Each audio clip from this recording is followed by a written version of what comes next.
Welcome back to another episode of the Brew and Ink podcast.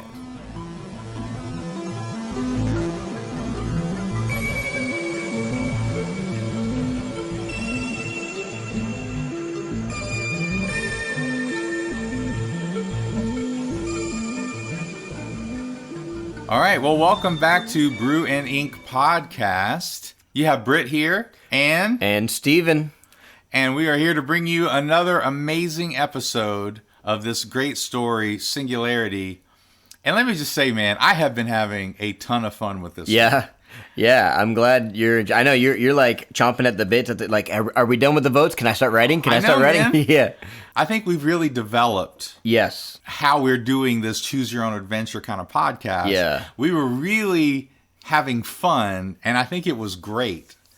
And people who have read the story and listened to the Boneyard and all that kind of stuff, they like it. They've all said they liked it, and we loved it. But I think we were just kind of figuring it out that first season. Oh, for sure. And for sure. And There's that's a few times where we're like, where are you taking the story? No. Right?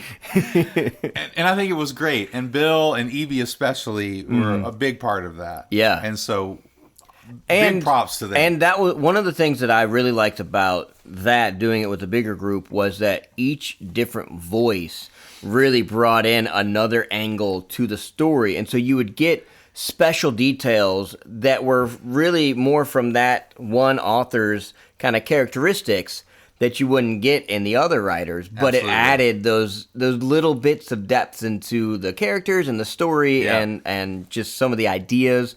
So I loved that part of it. And I know our faithful listeners, they enjoyed it too. But yeah, you're right. And this time around, like, not only do we kind of have the routine down for, hey, let's get this next part of the story written, but we've got it down for us both writing a part of the story. Yeah. And being able to direct sort of both of them, kind of read through both of them and edit both of them, whereas before it was like, you know, it would be like draft 1, draft 2, draft 3, final draft 2, and then we'd be like, okay, now it's something that we can record. And it might help that we both really like sci-fi. Well, yeah, we both really like sci-fi, but I just think in general I think we both improved as writers. Yeah, I think we both developed what we're doing here and had a better idea from the mistakes and all the things we had to figure out in the first season, especially. And I really do, like, even though it seems simple enough, but writing flash fiction multiple weeks in a row really did click something in my writing style. It's great writing exercise. Yeah. And I didn't really think it would be that as much as it was. Yeah. Like, I wasn't expecting it to have developed my writing as much as it did. I just thought it was going to be a fun competition. Exactly. And we get to write a bunch of different wacky things. Yeah. But I think it really ended up really improving our writing and Bill's and Evie's. I think it improved everyone's writing a great deal. But tonight we're going to get through a topic first. And the topic we have for tonight is setups and payoffs. Mm-hmm. And so I talked about this on my IGTV video that I had this past week. On one of them, on the second one. Shameless plug. Go and watch IGTV on author MB Mooney. Author MB Mooney on Instagram. But a lot of people don't understand setups and payoffs. And I think a lot of writers don't get how powerful it can be. Or they do it in such a cheesy way. Right. Or it's predictable. Or the editing process was just so long that they completely forgot. They forget about something that they set up. And they don't really try to put these things. The reader doesn't forget. The reader does not forget. And sometimes a reader doesn't even know why they're not satisfied at the end of a story. Yes. They don't think, well, they set this up. Well, sometimes they do. Sometimes they're like, well, they never resolved this issue. Right. Like, you know, especially in a movie, especially if you're in a 2-hour movie. Yeah. You're way more likely to remember something that was brought up or something that was set up. Mm-hmm. And if you don't close that loop, then people are very unsatisfied with the story. Right. And there's something we have to understand about the brain.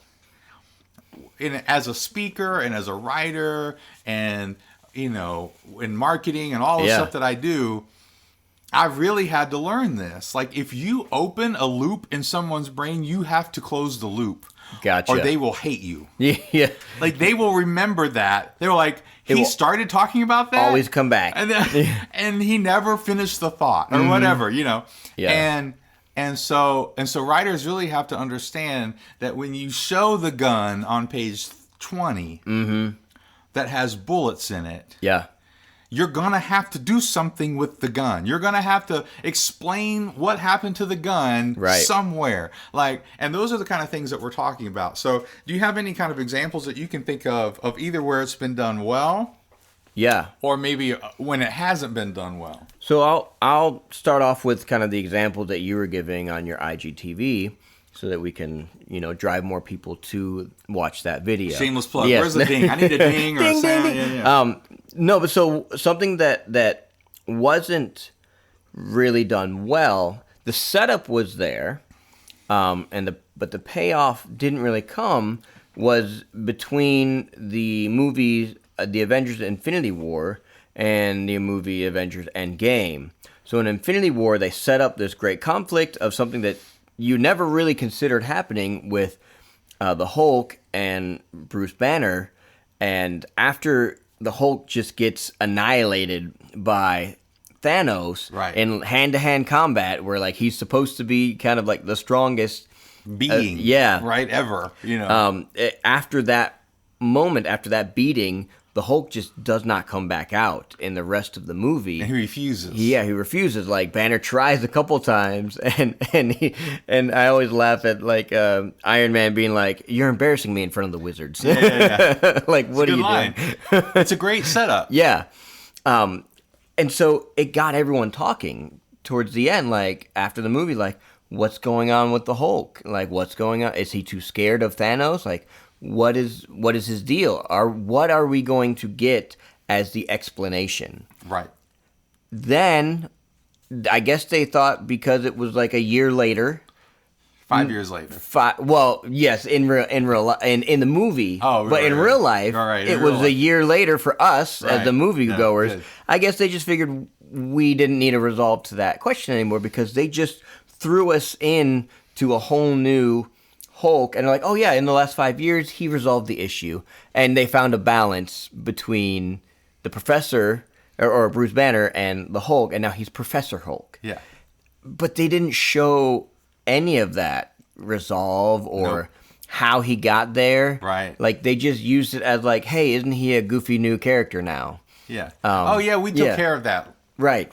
2 years ago. Yeah. You know what I mean? Like, yeah, I totally agree. So, but it's funny, like, I had not put it into words myself until you were just, we were talking about it earlier, and I was like, yes, that is what I was trying to figure out. Like, there was something there that felt like it was glossed over, but it wasn't until you really pointed out that there is no big resolve for the Hulk in regards to Thanos. Yeah. Like, you get the payoff with Captain America. Right. He gets to... Because in Infinity Wars, he's trying to hold back the hand of Thanos, and he gets hit, and like there's... Yeah.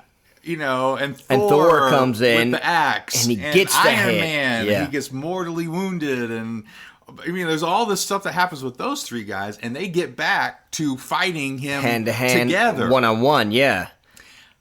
But we don't get that with the Hulk. No, the Hulk does not come in and do something. Like, yeah, like you don't get that payoff of like, this is for our battle on, Thor's ship back then. I mean, it obviously didn't have to dialogue it like that, but you don't get the payoff. You don't get to see, like, I was joking, like, it would have been so Marvel fashion to, like, have Professor Hulk get his glasses punched off, and then that pisses him off and turns him back into the Hulk for just a little bit, just a moment, so that he can, like, rage out on Thanos, and then maybe, like, get back under control again. But maybe in deleted scenes. No, I doubt it. So I felt like that was a really good example that we had talked about there. Did you have any that were good or bad that you want to talk about?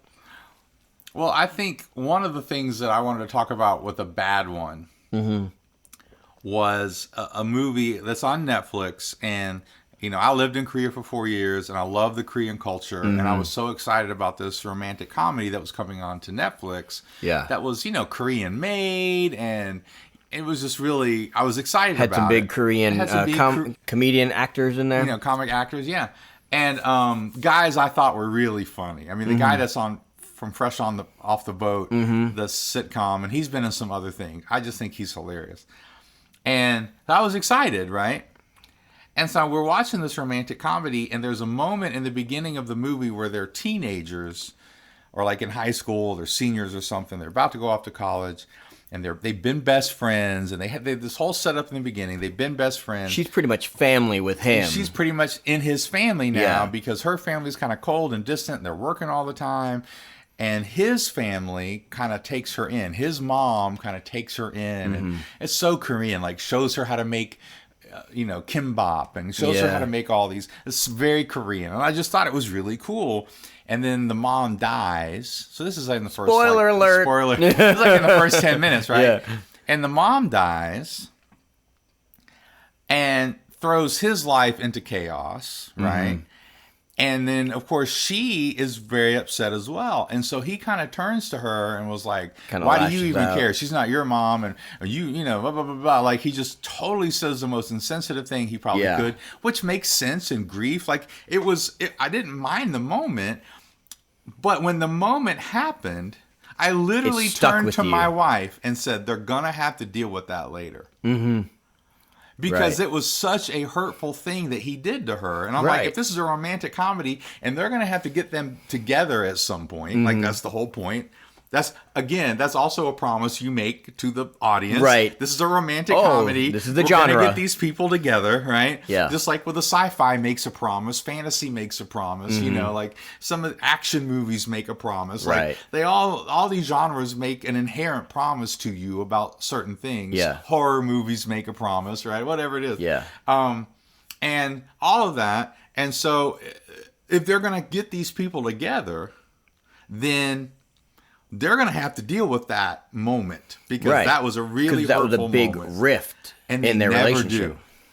So they don't even bring it up. It's never brought up the rest of the movie. And the movie was funny and there were good moments and the movie was good. Must have been written by a guy. Because that's how we moved on past that. We know. We're good. I said I loved you on our wedding day, right? Remember?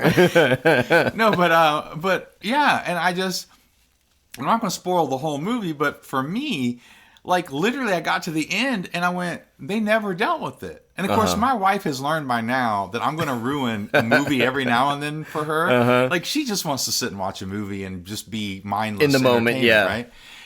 And I'm analyzing the thing, and trying not to ruin the movie for her.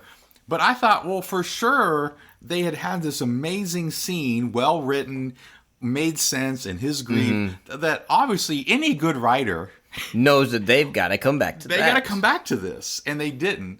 But just so there. But other good kind of setups and payoffs. What did I say? Oh, but one that I think is good. I was telling you, I rewatched the Ip Man movies. Oh yeah. And I just love Donnie Chen and those first two movies. Yes. Man, when I was watching it again the other night, the first one, I was like, this is a beautifully made movie. Yes. They have all kind of setups that they resolve. All kind of setups with different characters, with different relationships. Yeah. Beautifully done. Yes. Really well done. But there was one in the second one that I wanted to point out is So for those of you that aren't familiar with the Ip Man movies, it's about a Wing Chun master who kind of is using this martial arts style in a way that most males didn't use the Wing Chun style. It was kind of more for females, and so he's sort of the one that's attributed to starting these schools. Yeah. And so it's a lot of good martial art action and fighting and stuff like that. The fight scenes are amazing. Yeah. And by the way, Ip Man was the one who started Bruce Lee's training. Right. He trained Bruce Lee. Yeah. And that's what kind of where his legend comes from, is Bruce Lee really attributes his success. Mastery. Yeah. Or whether he was a master or not, but his kind of mastery of Kung Fu to this guy from like the 50s or whenever, when he learned from this guy in Hong Kong. All I have to say is, in the second movie, it's a British boxer that comes in called Twister, and he's so cheesy evil. Yeah. But it's very cheesy evil.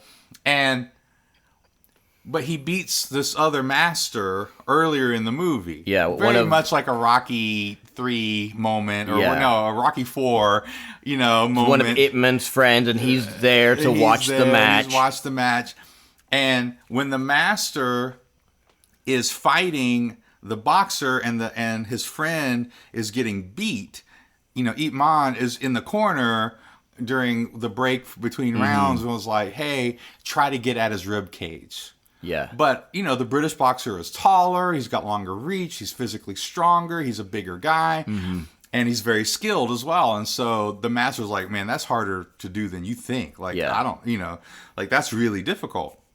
So obviously, it's the setup, and they pay it off. Like, Ip Man's going to have to fight this guy. Yeah. Like, he's going to fight this guy at the end. Like, anyone who's watching the movie is like, he's going to fight this guy. Just like Rocky's going to fight Ivan Drago. And the reason is, again, spoiler if you haven't seen it, but the reason is because the master ends up dying in the ring against the boxer. And he's weak. And so Ip Man, the first guy. Yeah, Ip Man really gets upset by this. And you can tell, he's on a mission now. Oh, he's on a mission now, right? It's very simple writing, but it works. Yeah. And so he's fighting the guy at the end.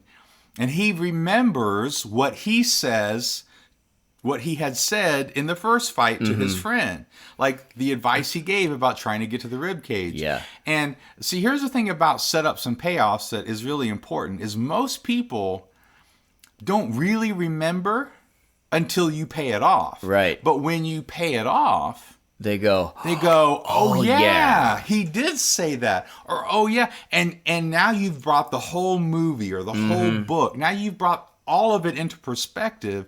And then when you pay it off and you do it well, and it's not too predictable, that people go, oh yeah, he said this, or he did that, or she did this, or that's right, in this scene they had this conversation. Yeah. And when you do that, so they bring it back, and that was the thing that he needed to figure out to beat the guy at the end. Yeah. And so he kind of does. And in one of my books, in The Blades of War, in the second book, yeah, I had to be very careful about this because I didn't want it to be too predictable. But there's something I set up in the beginning. Not in the beginning, about midway through. I set up something about midway through. And then because I wanted it to be a surprise at the end. Right? Right. And I won't give the spoilers, but basically, people who read it, I was really satisfied that people who read it said, when it happened, it surprised me, but then I remembered what happened back, 100 pages before. Yeah. In other words, they were so in the moment of the story at the time, they weren't thinking about... They glossed over it. What had happened. Yeah. But when you bring it in, if you hadn't set that up, then people are thinking, oh, well, that's, God in the machine kind of moment, And so setups and payoffs are really important to do well. Can you think of any other good ones? Well, I'll go back to the Marvel Universe. Booyah. And something that obviously was, I think, probably the biggest payoff in Endgame was with Captain America. And they had set it up, 2 Avengers ago. And Avengers 2, which was really like 6 movies ago. Right. But with Thor's hammer. And so the big joke was like, only someone worthy can pick up the hammer. And at one point after a party, they're all kind of sitting around trying to pick it up, and Captain America's the only one that kind of scoots it a little bit. And they don't even really bring it up again. I mean, Vision picked it up at one point at the end of that movie and handed it over, and you're kind of like, oh, that's like, oh, wow. Like someone else could pick it up. And then all these movies go by, and you're in the midst of this like hard battle scene where Thor's coming in, you're like, oh, okay, he's going to handle this situation, and he's like getting walloped on by Thanos, and you're like, what hope is there? And then all of a sudden, out of left field, the hammer comes flying in from off screen and whacks Thanos. And for a second, you go, wait, where does that come from? And then it comes back and catches it in Captain America's hand. And just that payoff there. The audience went nuts. Yeah. And it's one of those things where you weren't looking for it in the moment because they didn't really even set it up in that movie. Nope. They had set it up movies before, and so anyone that had been following the arc went, oh, yes. It was a good enough distance that you're like, yes, they did that and even Thor says, I knew it. Yes, like, that was a great punch to that, like the exclamation on that, I knew it. Like, he's excited about it. Yeah. But that was great. And we talked about another one, too, where when Iron Man puts on, spoilers, if you haven't seen it yet, I'm sorry, you're behind. Yeah. When he puts on the gauntlet. It's on DVD and Blu-ray. Yes. You know, little pull a plug. And he goes to snap his fingers, and he ends it with, I am Iron Man, which was a throwback to the very end of his movie, the very first movie of this story arc of Marvel Avengers that they've been building up this whole time. And they actually, the movie that changed it all, right, was Iron Man. Was Iron Man. Yeah. And they actually went back and shot that scene with that dialogue because they knew, as writers, we've got to put that in as a throwback and a payoff. There was actually two payoffs in one in that moment. Yeah. Because they were bringing back also Thanos saying, I am inevitable. Yeah. Because he has said that earlier. Like, this is my destiny. I am inevitable. Yeah. Blah, blah, blah, blah, blah. And the response was, which is so amazing, they didn't think of it when they filmed it before. Right. But they literally thought of it months later and were like, oh, we got to have Robert Downey Jr. come back just for this one moment. And he almost didn't do it. Like, it was so emotional for him. Right. For his character. Right. Like, he's like, I don't know if I can do that, man. Like, I don't know if I can put myself through that back emotion through again. But he does. Yeah. And I am Iron Man. And snaps. And now you have just solidified in everyone's mind. Yeah. How many movies from like Iron 22. Man? Like 22 movies. You just pieced together 22 movies in one line. Yeah. And closed the loop of the whole storyline of his sacrifice and his arc by Tony Stark being the one that would sacrifice himself for the good of everything. Yep. Which was always a criticism. That was always people's criticism. Well, and the first time that he says it in Iron Man 1 at the end, it's really more about puffing up his ego and like, yeah, guys, it's me. Good. I was doing all that superhero stuff. That was me. Yeah. I am Iron Man. I'm just going to admit it. Yeah. Because it's cool that I'm a superhero. Right. That was kind of his little dialogue. I mean, it would be cool if I was a superhero. Yeah. But I'm not. But I'm not. But well, the truth is, I am Iron Man. Yeah. Like juxtaposed to his final saying of it, like such a good wrap up of the character arc, the story arc, the movie. Perfect. Yeah. And I totally agree. Like those were some great payoffs, and there were a lot of great payoffs in Endgame. So I know we said there was a couple that I think were missing. Yeah. And if you listen to our review of it, which is one of our episodes, another shameless plug. Yes. Then you'll hear some of those, but there were so many great payoffs to that movie. Well, hopefully we're setting some things up and paying them off well in our story. Yes. And it is, what's this, Chapter 5? Chapter 5. And it's called what? Survivors. So this is Stephen Folletti, author SM Freehand. Yes, sir. About to read setting up another next chapter. So let's get into the story.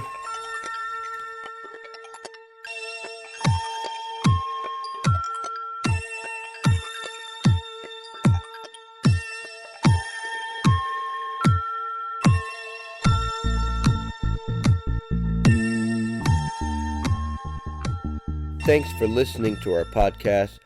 If you are interested in learning more about writing and how to become a writer, check out our syndication page, seriouswriter.com. They have articles, resources, classes, videos, and a podcast, the Brew and Ink Podcast. Again, check out seriouswriter.com. Thanks for listening.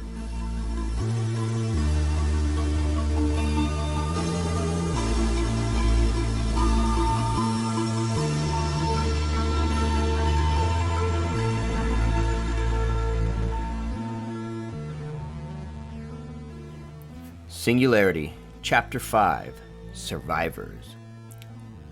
Jin, how did the pirates follow us here? I asked. They must have a lock on our signal, Captain. Pulse crap. Can you jam it? I'm gonna take us down to the planet, see if we can lose them.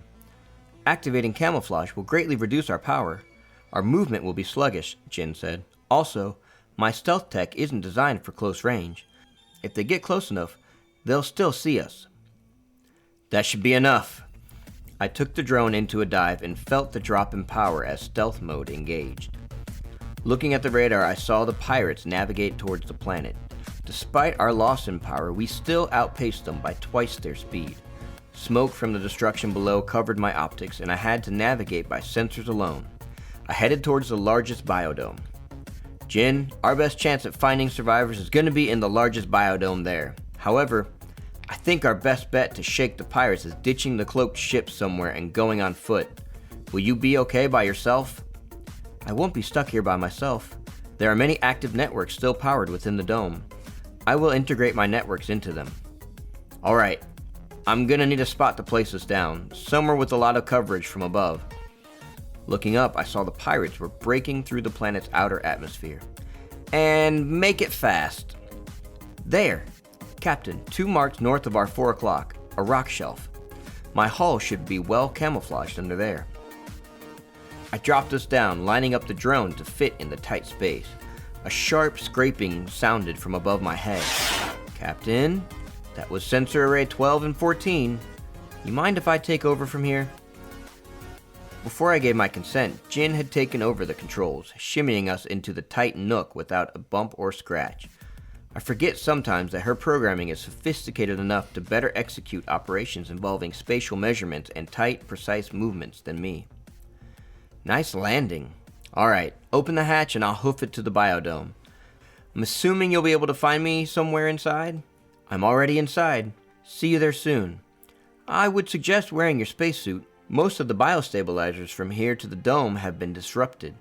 The O2 generators are offline and the heating plates are sporadically working. Thanks for the heads up. Donning my spacesuit, I made my way off the ship.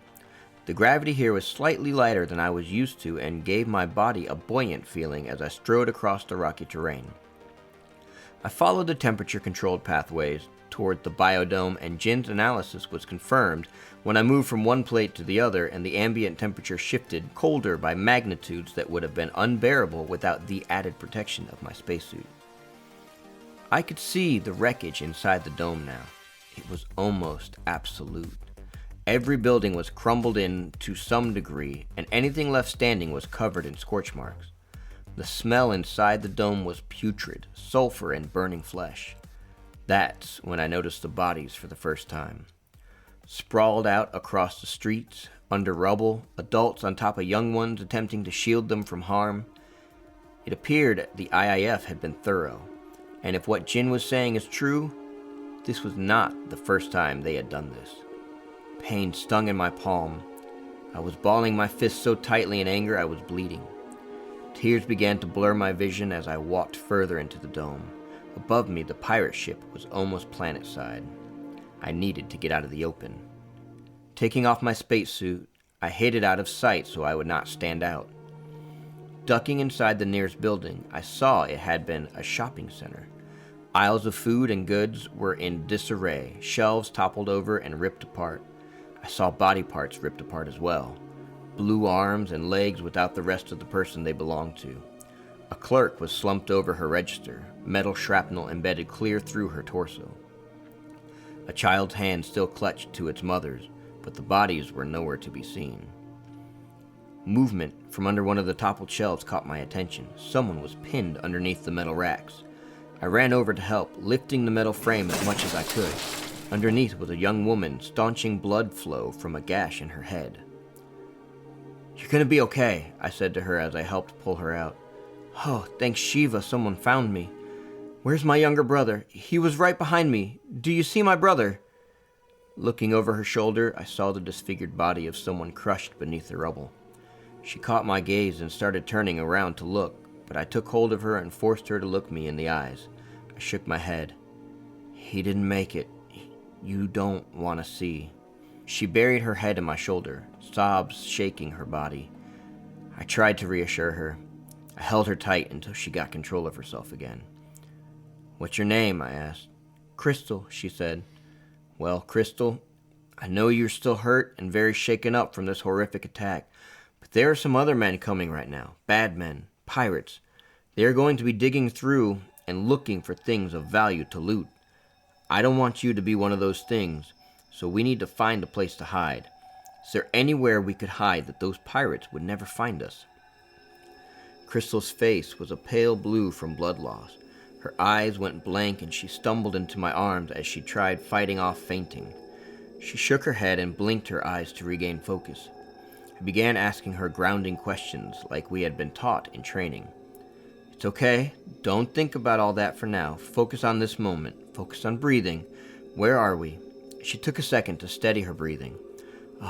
The Fast Mart store." Her voice cracked with emotion. "How old are you?" "What? I'm 22. "Good. Now what's your address?" "What does that matter now? Everything is destroyed." "Stupid question." Okay, you're right. Bad question. It's just one in the series of questions to help reduce anxiety within a crisis. I tried another question. "What's today's date?" She scrunched up her face in annoyance. "The worst day of my life. Now stop it with these questions and let me think." I got it," she exclaimed. "The food larders. They are underground and probably still intact. And if we need to hold up down there for an extended period, well, we'll at least have food." "I like the way you think, kid. However, those pirates will most likely be looking for a cache of food and supplies like that. How well is it hidden?" "Pretty well concealed. At least it was. Who knows now after the drone attacks?" "Okay then, lead the way." "My name is Mitch, by the way, Captain Mitchell Bruce." I extended my hand for her to shake, but she just looked at me questioningly and walked past me. "Come on," she commanded. "It's this way." As she walked away, a voice called out my name. "Mitch! Mitch!" I looked around to see where the voice was coming from, but saw no one. "Mitch, down here, on the checkout tablet." It was Jin's voice. I stooped down, picking up a tablet that had been knocked off its register stand. Dusting it off, I noticed a huge crack across the screen, but it had a full battery. "Jin, it's good to hear your voice. What's our status?" Crystal stopped just outside the Fast Mart. "Who are you talking to?"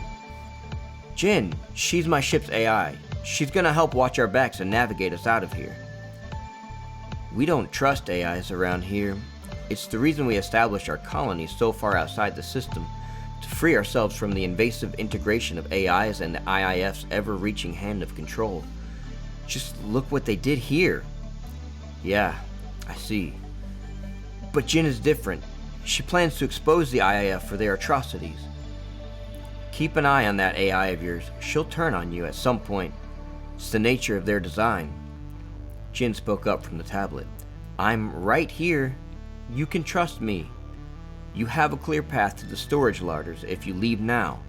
I estimate you have 5 minutes to get out of the open and into hiding before you're discovered." "All right then," I said. "Crystal, lead the way." We left the Fast Mart and crossed the street. There were no other survivors to be seen. "Jin, search through any other electronics still online for survivors. Tell them what's happening and where to meet us." "Okay, good idea, Captain." I followed behind Crystal, taking a diagnosis of her state. The blood flow from her head had stopped, but her shirt was matted to her blue skin by her chocolate-colored blood.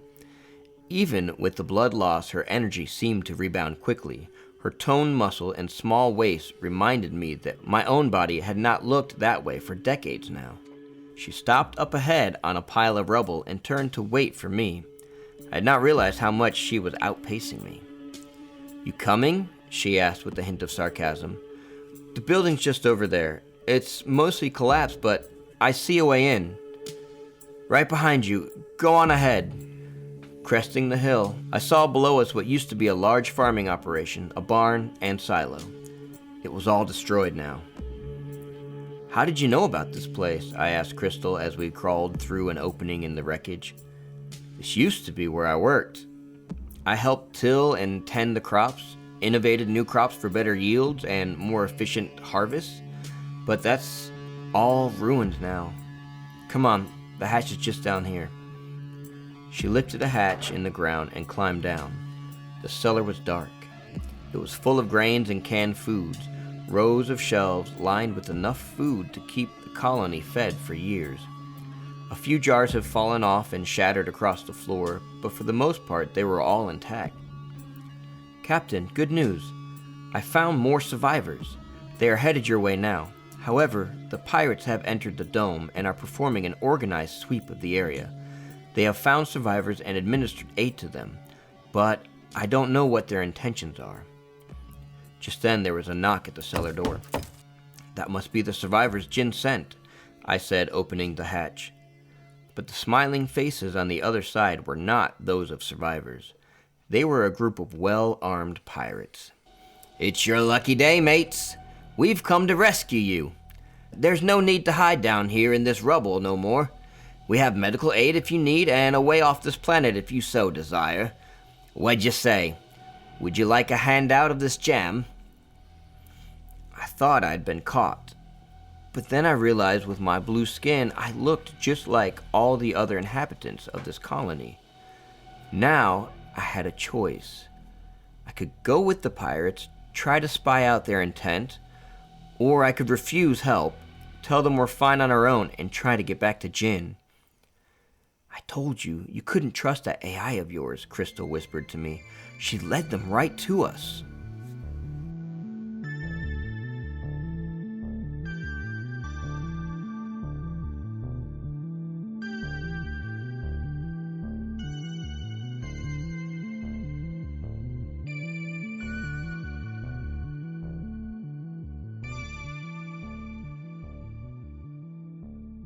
And that's it for that. Nicely chapter. done. I liked it, man. Yeah, we got a couple more characters in there.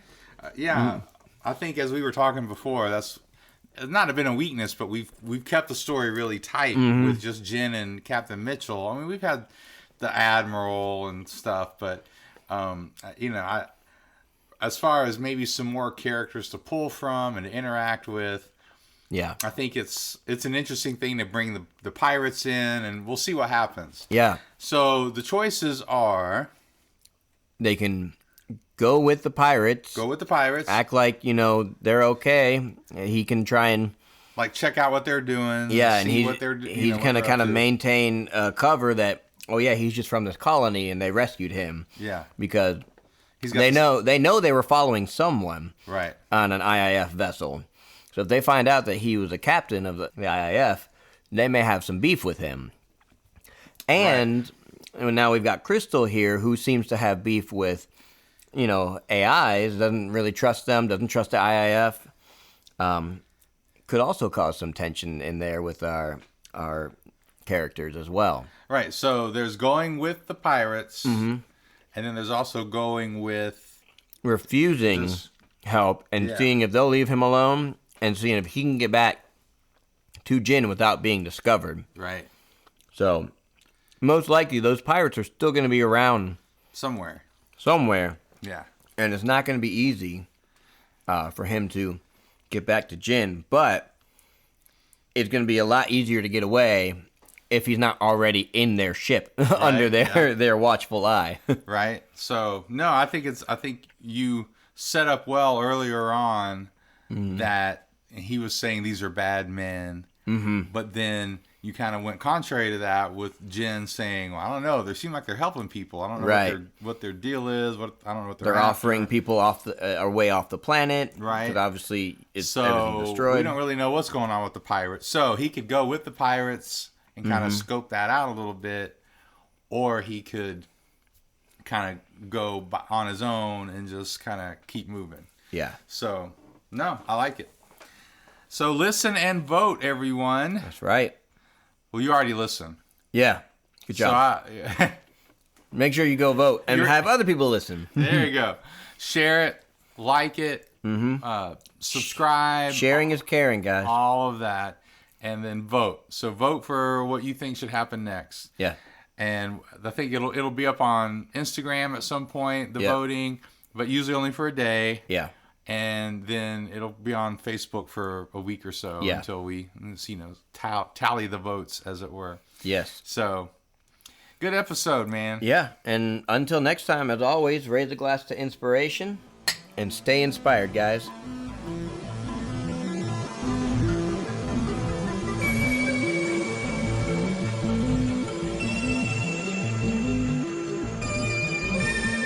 But her shirt was matted to her blue skin by her chocolate-covered blood. This episode brought to you by POG Indian Pale Ale Scofflaw. Oh, we get to write a bunch of different wacky things. Yeah, and sometimes a reader doesn't even know why they're not satisfied at the end of my IGTV video that I had. Another shameless plug.